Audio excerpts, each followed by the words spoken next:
हाय दोस्तों, कैसे हैं। मैं मोहम्मद मुख्तार आपका मैं अपने YouTube चैनल सुगम संगम पर स्वागत करता हूं। आइए दोस्तों, हिंदी व्याकरण की कड़ी को आगे बढ़ाते हुए आज हम संधि और समास में अंतर को जानने वाले हैं, क्योंकि इस तरह के प्रश्न अक्सर परीक्षाओं में पूछे जाते हैं। तो हमें समस्या आने से पहले उस समस्या के निराकरण के लिए तैयार रहना है, अर्थात हमें उसके जवाब को रेडी रखना है। तो आप हेडिंग में देख ही रहे हैं कि संधि और समास में अंतर, उस पर आज हम बात कर रहे हैं। तो आगे बढ़ने से पहले दोस्तों आपसे निवेदन है कि अगर आप हमारे चैनल पर नए हैं तो चैनल को सब्सक्राइब कीजिए, वीडियो को लाइक कीजिए, कमेंट कीजिए, दोस्तों में शेयर कीजिए, क्योंकि मेरी कोशिश है कि मैं जितना मेहनत कर रहा हूं इसका फायदा आप तक पहुंचे। बहुत मेहनत करनी पड़ती है दोस्तों, तो जितना ये परिवार बड़ा होगा उतना ही मेरा मनोबल बढ़ेगा। तो आइए स्टार्ट करते हैं दोस्तों। तो इसका अंतर जानने से पहले हमें दोनों की परिभाषा और अर्थ को जानना जरूरी है। संधि में क्या हो रहा है दोस्तों, दो या अधिक वर्णों का मेल हो रहा है, फिर उसमें विकार हो रहा है। समास में क्या हो रहा है दोस्तों, शब्दों का मिलन होता है, शब्दों में विकार होता है। तो इस चीज को ध्यान में रखते हुए अब हम इन दोनों के अंतर को जानने का प्रयास करते हैं।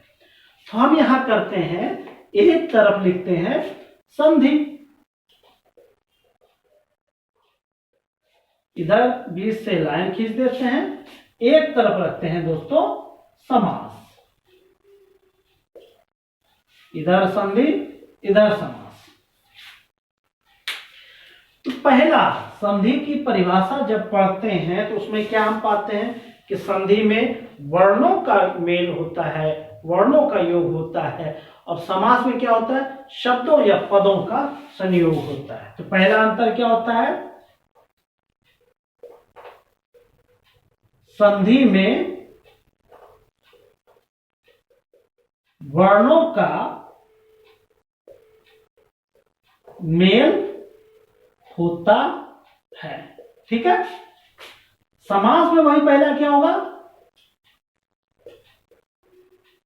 समास में पदों का मेल होता है, कोई दिक्कत नहीं यहां तक। दूसरा,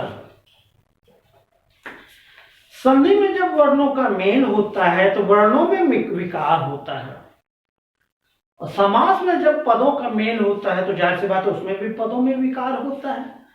तो यहां पे यह दूसरा प्रमुख अंतर है कि इसमें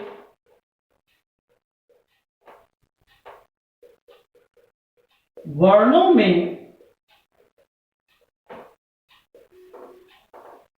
विकार होता है। ठीक इसी तरह इसमें क्या होता है, समास में इसमें पदों में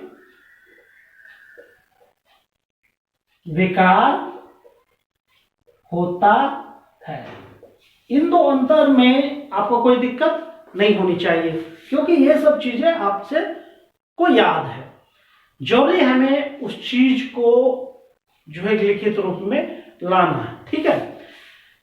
संधि में क्या होता है, संधि से बने शब्द को हम संधि पद कहते हैं, ठीक है। और समास से बने पद को क्या कहते हैं, समस्त पद या समासिक पद कहते हैं। तो तीसरा अंतर यह है दोस्तों, संधि से बने पद को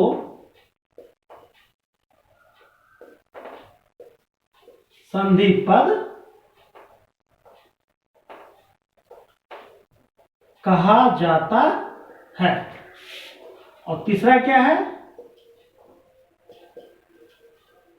समास से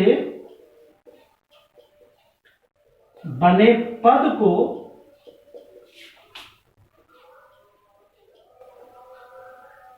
समस्त पद या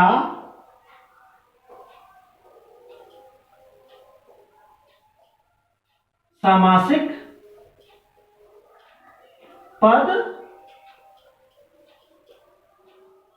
कहा जाता है। यहां तक कोई दिक्कत नहीं होनी चाहिए। यहां तक कोई दिक्कत नहीं होनी चाहिए। आगे, संधि से बने पद का जब विच्छेद करते हैं, वर्णों का विच्छेदन कहलाना वो संधि विच्छेद कहलाता है, लेकिन समास का विग्रह करना वो समास विग्रह कहलाता है। ये अंतर, प्रमुख अंतर है। इसमें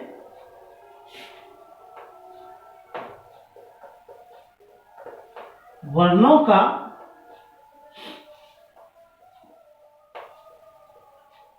विच्छेद लिखिए। विच्छेद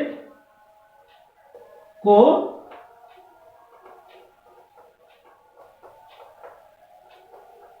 संधि विच्छेद कहा जाता है। समास में वही अलग होता है, इसमें पदों का विग्रह समास विग्रह कहा जाता है। ये हो गए चौथा प्रमुख अंतर। एक और महत्वपूर्ण अंतर है दोस्तों कि कोई जब समस्त पद है उसका जब हम विग्रह करते हैं तो स्वभावतः उसमें संधि विच्छेद होता है। जैसे राजा का पुत्र, राजपुत्र को राजा जोड़ पुत्र लिख सकते हैं, ठीक है ना।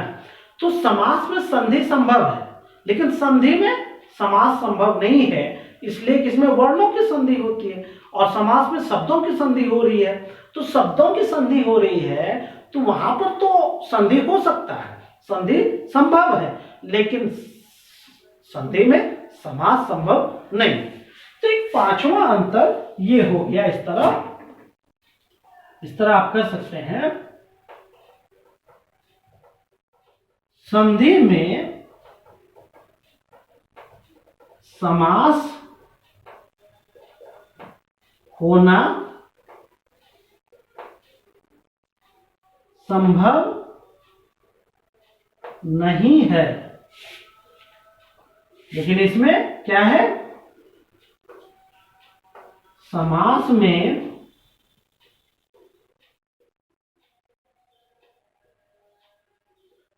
संधि होना संभव है। ठीक है दोस्तों, तो इस तरह आपने संधि और समास में 5 प्रमुख अंतर देखे हैं। तो एक बार फिर से आप देख लीजिए दोस्तों कि संधि में वर्णों का मेल होता है, वही समास में क्या होता है, पदों का मेल होता है।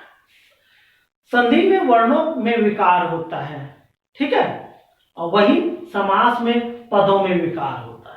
कोई डाउट नहीं। संधि से बने पद को संधि पद कहा जाता है, ठीक है, और वही समास से बने पद को समस्त पद या सामासिक पद कहा जाता है। क्योंकि समास को और 2 नामों से पुकारा जाता है, समस्त पद या सामासिक पद। तो क्यों पुकारा जाता है वो चीजें आपने यहां देखा। संधि में क्या होता है, वर्णों का विच्छेद, वर्णों का विच्छेद को, वर्णों के विच्छेद होगा,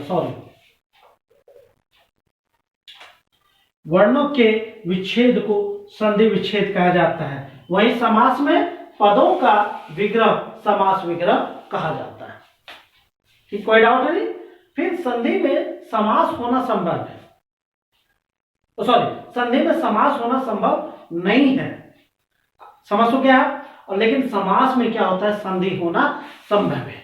इस तरह दोस्तों हमें उम्मीद है कि संधि और समास में अब कोई डाउट नहीं रह गया होगा। अगर फिर भी कोई डाउट रहता है तो आप वीडियो को एक दो बार और देखिए, बेझिझक आपको याद हो जाएगा और आप भी बेझिझक बिना जो है कि कंफ्यूज हुए आप जवाब दे सकते हैं। तो इसी उम्मीद के साथ कि आप अपने पढ़ाई जारी रखिए, तैयारी कीजिए, अपने जीवन में आगे बढ़िए। इसी उम्मीद के साथ थैंक यू। जय हिंद, जय भारत।